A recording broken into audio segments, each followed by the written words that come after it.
कल शाम 4 बजे भजनलाल कैबिनेट की बैठक हो सकती है। इसके बाद शाम 4:30 बजे भी मंत्री परिषद की बैठक होने का अनुमान है। बता दें कि मंत्रियों को बैठक के एजेंडा भिजवाए जा रहे हैं। इसके साथ साथ ये भी अनुमान है कि ओबीसी आयोग की रिपोर्ट का भी अनुमोदन इस बैठक में हो सकता है।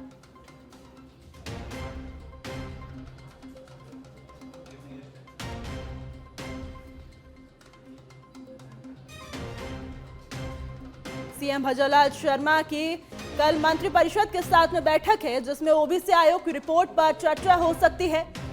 कल शाम 4 बजे कैबिनेट की बैठक हो सकती है। इसके बाद करीब 4:30 बजे मंत्रिपरिषद की बैठक होगी। बता दें कि मंत्रियों को बैठक का एजेंडा भिजवाए जा रहे हैं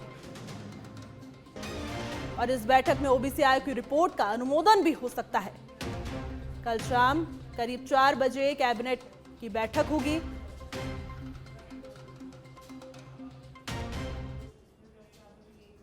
वहीं दिल्ली दौरे पर है मुख्यमंत्री भजनलाल शर्मा। केंद्रीय गृह मंत्री अमित शाह से मिल चुके हैं और सीएम भजनलाल शर्मा यमुना जल समझौते के लिए आभार भी प्रकट किया है और इस दौरान राजस्थान के समग्र विकास पर भी बनाने पर भी चर्चा हुई है। और आपको बता दें कि जनहित से जुड़े विभिन्न विषयों पर भी इस मुलाकात में चर्चा हुई है। सहकारिता क्षेत्र के सशक्तिकरण और आंतरिक सुरक्षा पर भी चर्चा हुई है।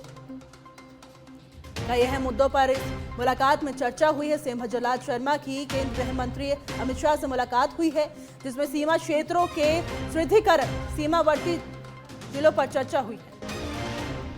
वहीं सुरक्षा व्यवस्थाओं को और अधिक प्रभावी बनाने पर भी चर्चा हुई है इस बैठक में। बता दें कि दिल्ली दौरे पर है मुख्यमंत्री भजनलाल शर्मा, जिसमें केंद्र मंत्री राम मोहन नायडू से मुलाकात हुई है। बता दें कि सीएम भजनलाल शर्मा में राजस्थान में हवाई कनेक्टिविटी के विस्तार पर चर्चा हुई है। राजस्थान में नई हवाई पट्टी के निर्माण पर भी चर्चा हुई है, जिसके बाद ये आसार लगाए जा रहे हैं कि राजस्थान को नई सौगात मिल सकती है। अंतर्राष्ट्रीय और राष्ट्रीय हवाई नेटवर्क से जोड़ने की चर्चा हुई है इस बैठक में, जहां पे केंद्रीय मंत्री राम मोहन नायडू से मुलाकात हुई है सीएम भजनलाल शर्मा की, जिसके बाद राजस्थान को अंतर्राष्ट्रीय और राष्ट्रीय हवाई कनेक्टिविटी से जोड़ने पर चर्चा हुई है।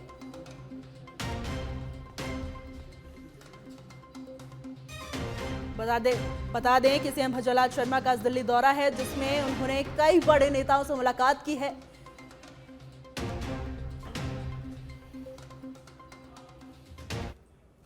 वहीं खेल नीति से राजस्थान में लैक्रोस खेल को नई पहचान मिली है और राष्ट्रीय और अंतर्राष्ट्रीय स्तर पर लगातार शानदार प्रदर्शन हो रहे हैं।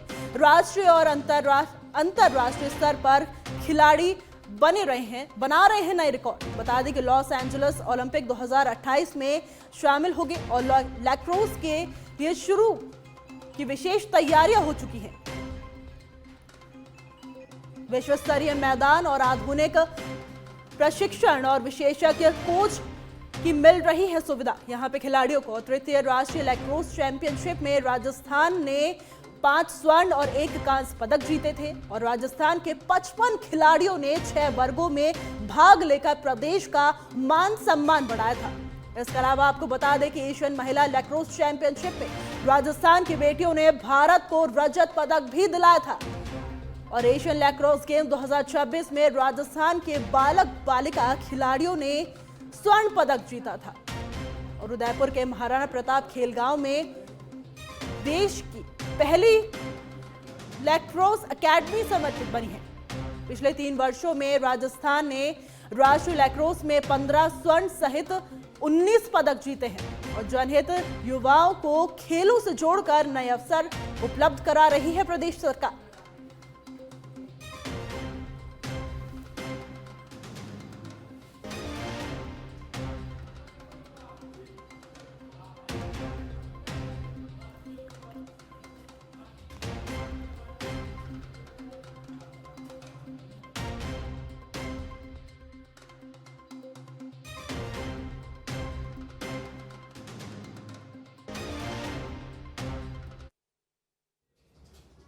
और वहीं जयपुर से बड़ी खबर है, जहां पे तृतीय श्रेणी शिक्षकों और शिक्षा मंत्री की सकारात्मक वार्ता हुई है। बता दें कि ट्रांसफर पॉलिसी लागू कर पारदर्शी तबादलों का भरोसा दिया गया है और जिला और ऑनलाइन चयन की सुविधा यहां पे मिलेगी। दिव्यांग, विधवा और गंभीर बीमार शिक्षकों को प्राथमिकता दी जाएगी और दिसंबर में पदोन्नति प्रक्रिया शुरू करने का आश्वासन भी दिया गया है। इसके अलावा आपको बता दें कि शिक्षक प्रतिनिधि मंडल ने मंत्री अतिरिक्त मुख्य सचिव से भी मुलाकात की है। दिव्यांग, विधवा और गंभीर बीमार शिक्षकों को प्राथमिकता दी जाएगी और दिसंबर में पदोन्नति प्रक्रिया शुरू करने का भी आश्वासन इस बैठक में दिया गया है। बता दें कि शिक्षक प्रतिनिधि मंडल ने मंत्री से मुलाकात की है, जिसके बाद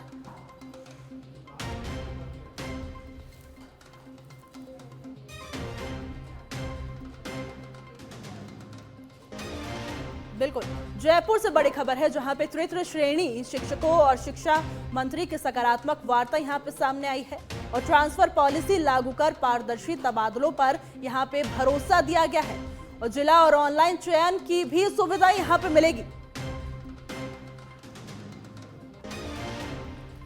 दिव्यांग, विधवा और गंभीर बीमार शिक्षकों को यहां पे इस सूची में प्राथमिकता दी जाएगी और दिसंबर में पदोन्नति प्रक्रिया शुरू करने का यहां पे आश्वासन दिया गया है। जिला और ऑनलाइन चयन की भी यहां पे सुविधा मिल सकती है। तृतीय श्रेणी शिक्षकों और शिक्षा मंत्री की सकारात्मक वार्ता हुई है और इस वार्ता में कई अहम मुद्दों पर चर्चा हुई है, जिसके बाद अब ट्रांसफर पॉलिसी लागू कर पारदर्शी तबादलों का भरोसा दिया गया है।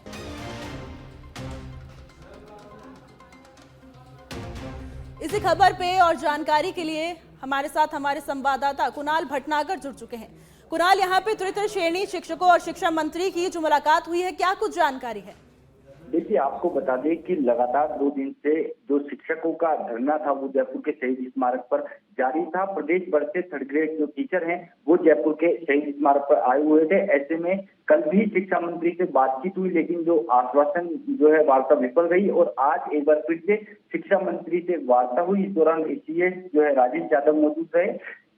पारदर्शी ट्रांसफर पॉलिसी बनाने पर यहाँ पर सहमति जो है बनी है। इसके अलावा जो नया सत्र शुरू होगा उससे पहले जो आवेदन यहाँ पर और जो पदोन्नति है वो दिसंबर में यहाँ पर करने पर सहमति बनी है। इससे पहले तमाम जो शिक्षक नेता हैं, संगठन के लोग हैं, वो एसीएस राजेश यादव से मिले। राजेश यादव से मिलने के बाद उन्होंने मंत्री मदन दिलावर से जो तमाम संगठन के लोग हैं उनकी बातचीत करवाई और आज जो है वार्ता सफल हो गई है और जयपुर के शहीद स्मारक पर जो प्रदर्शन चल रहा था वो खत्म हो गया है। धन्यवाद कुणाल तमाम जानकारी के लिए।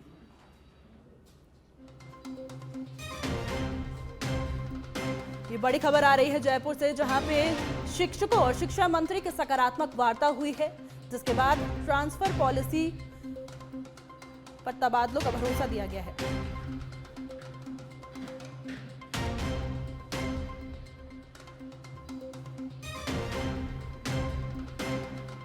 इसके बाद ये भी खबर सामने आ रही है कि वार्ता के बाद अब जो धरना है वो समाप्त हो चुका है। जो शिक्षकों का धरना प्रदर्शन हो रहा था वो अब इस वार्ता के बाद खत्म हो चुका है। शिक्षकों और शिक्षा मंत्री की ये सकारात्मक वार्ता हुई है, जिसके बाद अब धरना प्रदर्शन खत्म हो चुका है।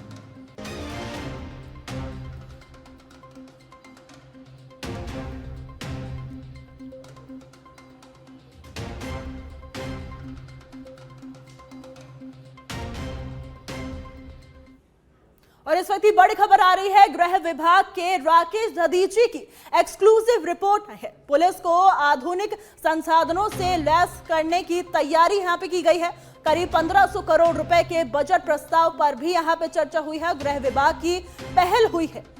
बम निरोधक दस्ता, ड्रोन और साइबर टूल्स की खरीद होगी और UAV, mobile jammer, night vision, speed gun से क्षमता बढ़ेगी पुलिस और आधुनिक पुलिस वाहन सहित खरीदे जाएंगे और कई अत्याधुनिक उपकरण।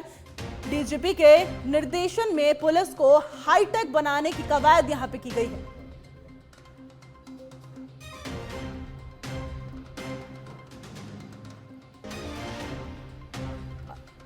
इसी खबर पे और जानकारी के लिए हमारे साथ हमारे संवाददाता राकेश दादीज यहाँ पे जुड़ चुके हैं। राकेश, क्या कुछ जानकारी है? बम निरोधक दस्ते यहाँ पे बढ़ा दिया गया है। देखिए, डीजीपी राजीव कुमार शर्मा के मॉनिटरिंग पे ये जो प्रस्ताव था ये गृह विभाग को भेजा गया है। करीब 1500 करोड़ रुपए का जो बजट है वो गृह विभाग के द्वारा दिल्ली एमएचए को भेजा गया है, जिसमें अत्याधुनिक लैस गाड़ियां और बम निरोधक दस्ता, नाइट विजन कैमरे, ड्रोन, स्पीड गन, ये जो काफी जो पुलिस के काम में आने वाली जो चीजें हैं वो मांगी गई है।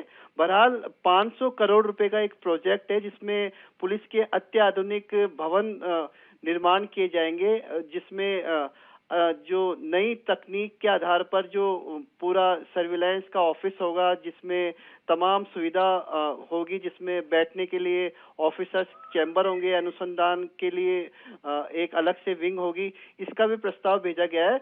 और जल्द से जल्द जो पूरी कवायद थी उसको लेकर अब गृह विभाग ने नजर बनाई है। साथ ही ये एमएचए के द्वारा अब इस पे डिसीजन लिया जाएगा कि राजस्थान जो पुलिस को जो अत्याधुनिक बनाने की कवायद शुरू की गई है उसको कितना अमली जामा पहनाया जाए, कितना बजट वो सिलेक्शन करते हैं, वे आने वाले वक्त में पता चलेगा। क्योंकि 1500 करोड़ रुपए का बजट पास करने की गुजारिश की गई है पुलिस मुख्यालय के द्वारा। अब गृह विभाग पूरे प्रकरण को लेकर मॉनिटरिंग कर रहा है। जी, बहुत बहुत धन्यवाद राकेश तमाम जानकारी के लिए।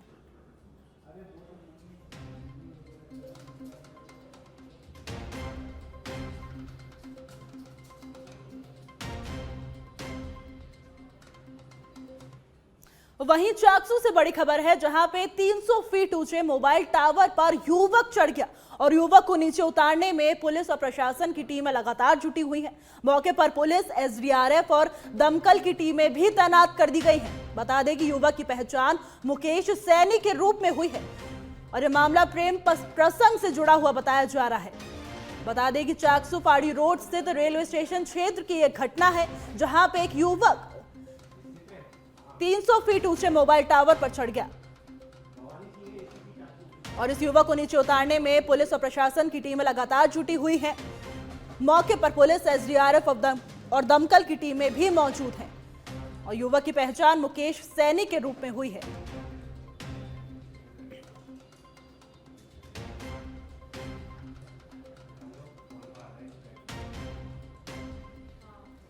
चाकसू से बड़ी खबर है, युवक को नीचे उतारने में पुलिस और प्रशासन की टीमें लगातार जुटी हुई हैं और मौके पर पुलिस और एसडीआरएफ और दमकल की टीमें भी तैनात कर दी गई हैं। करीब 300 फीट ऊंचा जो मोबाइल टावर है उस पर एक युवक चढ़ गया और यह मामला जो है पूरा प्रेम प्रसंग से जुड़ा हुआ बताया जा रहा है और युवक को नीचे उतारने की भरपूर कोशिश की जा रही है। पुलिस और प्रशासन की टीमें मौके पर मौजूद हैं और युवक को 300 फीट ऊंचे टावर से उतारने की यहां पे मशक्कत लगातार जारी है और ये पूरा मामला प्रेम प्रसंग से जुड़ा हुआ बताया जा रहा है। चाकसू फाड़ी रोड स्थित रेलवे स्टेशन क्षेत्र की एक घटना है, जहां पे एक युवक 300 फीट ऊंचे टावर पर चढ़ गया और ये पूरा मामला प्रेम प्रसंग से जुड़ा हुआ बताया जा रहा है। बता दें कि मौके पर पुलिस और एसडीआरएफ और दमकल की टीमें भी मौजूद हैं और इस युवक को इस टावर से नीचे उतारने की लगातार कोशिशें की जा रही हैं।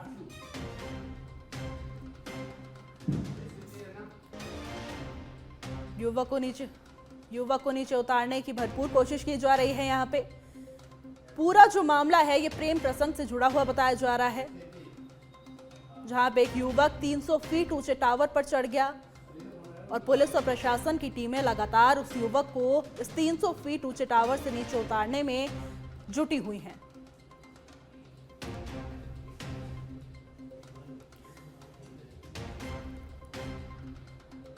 इसी खबर पे और जानकारी के लिए हमारे साथ एसीपी भवानी सिंह जुड़ चुके हैं। भवानी सिंह जी, बहुत बहुत स्वागत है आपका सच बेधड़क पर। क्या कुछ ये पूरा मामला है? Thank you ma'am. ये मुकेश कुमार नाम का लड़का है और ये बीएसएनएल के टावर पर चढ़ गया है। उसका कहना है कि कोई लड़की है जिससे वो प्रेम करता है और वो उससे बात करना चाहता है। तो इस बात को लेकर के वो टावर पर चढ़ा हुआ है। पुलिस और प्रशासन की टीमें आ गई है, सिविल डिफेंस की टीम भी आ गई है, नगर निगम की टीम भी पहुंच चुकी है और पीए सिस्टम के जरिए उसको मैसेज दिया जा रहा है, फोन वो रिसीव कर नहीं रहा है, फिर भी मैसेज डाल करके और उससे बात करने का प्रयास किया जा रहा है। उसके रिश्तेदारों से भी बात कराने का प्रयास कर रहे हैं और प्रयास है कि वो समझाइश करके नीचे उतारा जाए। सर, अभी मौजूदा हालात क्या बने हुए हैं? क्या जो युवक है वो इस टावर से नीचे उतर चुका है या नीचे उतरने के लिए माना नहीं, है? अभी उतरा नहीं है और वो लगातार लड़की से बातचीत करने के लिए और यहाँ बुलाने के लिए जिद कर रहा है।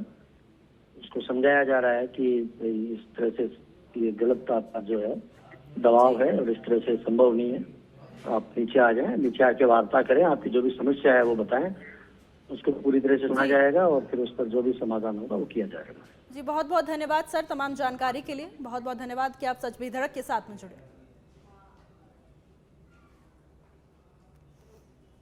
और अब खबर राजधानी जयपुर से है, जहां पे राष्ट्रीय हथकरघा दिवस पर एफएलओ कलेक्टिव 2026 हुआ है। उप मुख्यमंत्री दिया कुमारी ने शिरकत की है। उप मुख्यमंत्री ने स्वदेशी अपनाने का आह्वान किया है। स्वदेशी उत्पाद और बुनकरों को बढ़ावा देने का भी यहाँ पे आह्वान किया गया है। और प्रदर्शनी में भागीदारी बने हैं 600 से अधिक महिला संचालित ब्रांड्स। बता दें कि महिला उद्यमिता, हथकरघा और हस्तशिल्प को बढ़ावा दिया गया है। उप मुख्यमंत्री दिया कुमारी ने शिरकत की है, जहां पे स्वदेशी उत्पाद अपनाने और बुनकारों को बढ़ावा देने का आह्वान किया गया है। और इस प्रदर्शनी में करीब 60 से अधिक महिला संचालित ब्रांड्स भी शामिल हुए हैं, जिसके जरिए महिला उद्यमिता, हथकरघा और हस्तशिल्प को बढ़ावा दिया गया है।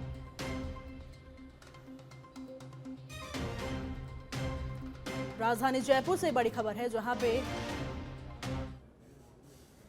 मुझे लगता है हम सबको, हमारा आप लोग भी, ये ज़रूरी नहीं है सिर्फ महिलाएं हैंडलूम का इस्तेमाल कर सकती है, पुरुष भी कर सकते हैं।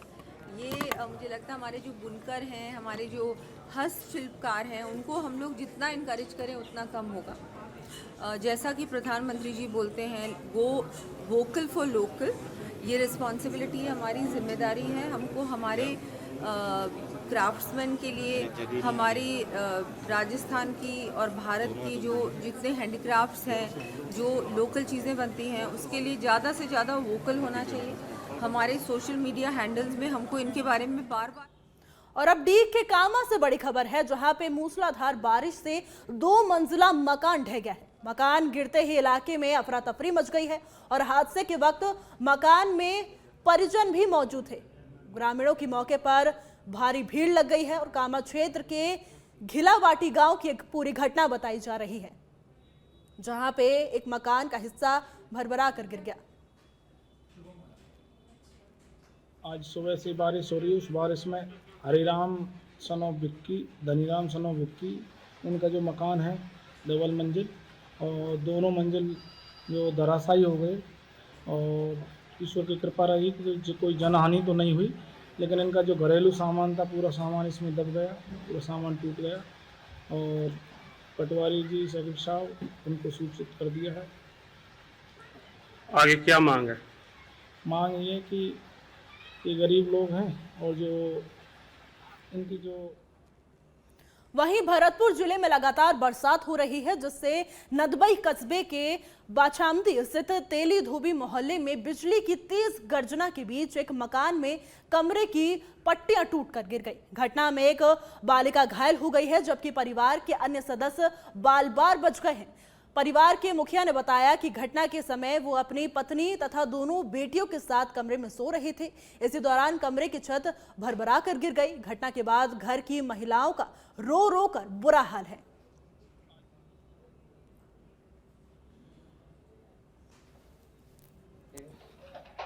तो सुबह 4:30 बजे बिजली की तड़तड़ाहट हुई, तो हम उसे देख करके घर से बाहर भाग गए। तो इसमें आकाशीय बिजली गिरने के कारण हमारी जो घर के मकान है 7 पट्टी टूट गई हैं। इसमें कूलर है, फ्रिज है, बक्सा है, अलमारी है, बेड है, सब चीज़ इसमें टूट गए हैं। तकरीबन 3-4 लाख रुपए का इसमें सामान था, वो भी सब क्षतिग्रस्त हो गया है। एक बड़ी लड़की थी, उसके पैर में लग गई है। हम इसी मकान में सो। और अब जालौर के रानीवाड़ा से खबर है, जहां क्षेत्र में पैंथर का मूवमेंट देखा गया है। बता दें कि रानीवाड़ा क्षेत्र के गांव जाखड़ी में पैंथर का मूवमेंट देखा गया है और पैंथर के पदचिन्ह मिलने से लोगों में दहशत का माहौल बना गया है। लोगों को पैंथर की मौजूदगी की आशंका पहले से थी और बच्चों और पशुओं की सुरक्षा को लेकर भी ग्रामीण चिंतित बने हुए हैं। मौके पर वन विभाग की टीम भी पहुंच चुकी है। टीम ने पदचिन्हों के आधार पर पैंथर की खोज को शुरू कर दिया है और वहीं वन विभाग टीम ने लोगों से सतर्क रहने की अपील यहां पर की है।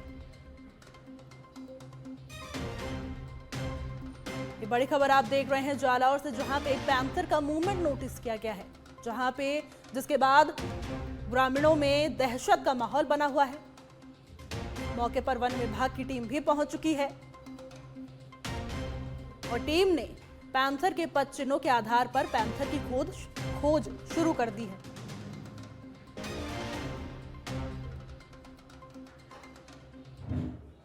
और जयपुर अब क्यूआर कोड से ऑनलाइन ओपीडी पंजीयन की शुरुआत करेगा। जयपुर प्रथम के सरकारी अस्पतालों में शुरुआत हो चुकी है और अब पर्ची बनवाने के लिए लंबी कतारों से राहत मिल जाएगी। अस्पताल पहुंचते ही क्यूआर स्कैन कर मोबाइल से रजिस्ट्रेशन होगा और ऑनलाइन पंजीयन के बाद टोकन नंबर मिलेगा। उसी के अनुसार डॉक्टर से परामर्श भी कराना होगा। ABHA हेल्थ अकाउंट से सुरक्षित रहेगा मरीज का डिजिटल हेल्थ रिकॉर्ड। इसके साथ ही जांच रिपोर्ट, ई प्रिस्क्रिप्शन समेत कई सेवाएं भी अब ऑनलाइन उपलब्ध होंगी और सरकारी अस्पतालों में इलाज अब आसान और पारदर्शी हो जाएगा। बता दें कि CMHO डॉक्टर रवि शेखावत ने ऑनलाइन सुविधा अपनाने की अपील की है और ऑनलाइन व्यवस्था से अस्पतालों में भीड़ और प्रतीक्षा समय कम होने का अनुमान भी यहां पर जताया जा रहा है। आयुष्मान भारत डिजिटल मिशन के तहत जयपुर प्रथम में नई सुविधा लागू कर दी गई है।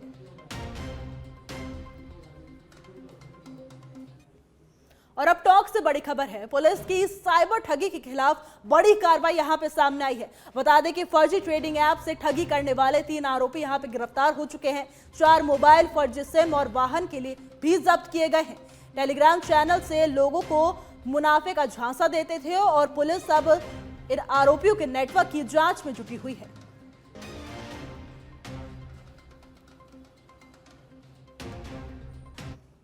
और अब जयपुर के बस्ती से खबर है, जहां पर नाबालिग से कथित गैंगरेप का मामला सामने आया है। बता दें कि कानौता थाना क्षेत्र में ये मुकदमा दर्ज हुआ है, जहां पे खाली मकान में 2 युवाओं ने वारदात को अंजाम दिया है। बस्ती ACP हरजी लाल यादव इस पूरे मामले की जांच कर रहे हैं और पुलिस आरोपियों की तलाश में जुटी हुई है।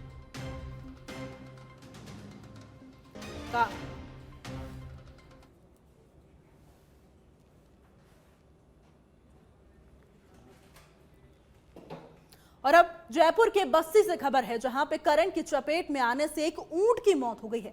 बस्ती थाना क्षेत्र में ये पूरा हादसा हुआ है, जहां पे लक्ष्मी नारायण मंदिर मेन स्टैंड के पास की घटना बताई जा रही है। पुलिस और बस्ती विद्युत विभाग की टीम मौके पर पहुंच गई है और ऊंट की मौत पर उचित मुआवजे की मांग भी यहां पे की जा रही है।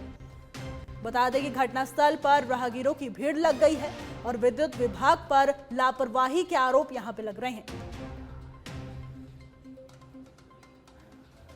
बड़ी खबर आप देख रहे हैं बस्ती जयपुर से, जहां पे करंट लगने से एक ऊंट की मौत हो गई, जिसके बाद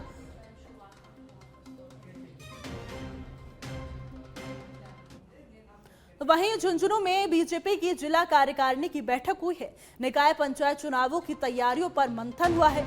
चुनाव प्रबंधन समिति और संगठन विस्तार पर रणनीति बनी है। बता दें कि प्रदेश महामंत्री श्रवण सिंह बगदी यहां पे बोले हैं कि बीजेपी चुनाव के लिए पूरी तरह तैयार है।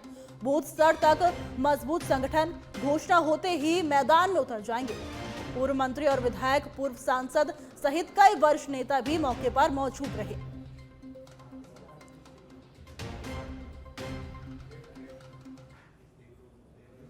मंडल अध्यक्ष हैं, आज सभी से एक चर्चा करते हुए एक चुनाव में किस प्रकार से हमें चुनाव प्रबंधन समिति हमारी चलेगी, किस प्रकार से प्रभारी संयोजक लगेंगे, किस प्रकार से नगर पालिकाओं के अंदर किस प्रकार से चुनाव के अंदर कार्यकर्ताओं को जाना, इन सब विषयों को लेकर एक संगठनात्मक।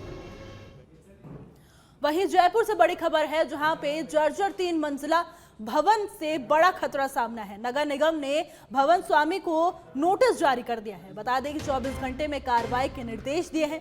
गिरासू भवन से राहगीरों और आसपास के लोगों को खतरा बताया जा रहा है और आदेश नहीं मानने पर निगम कानूनी कार्रवाई कर सकता है।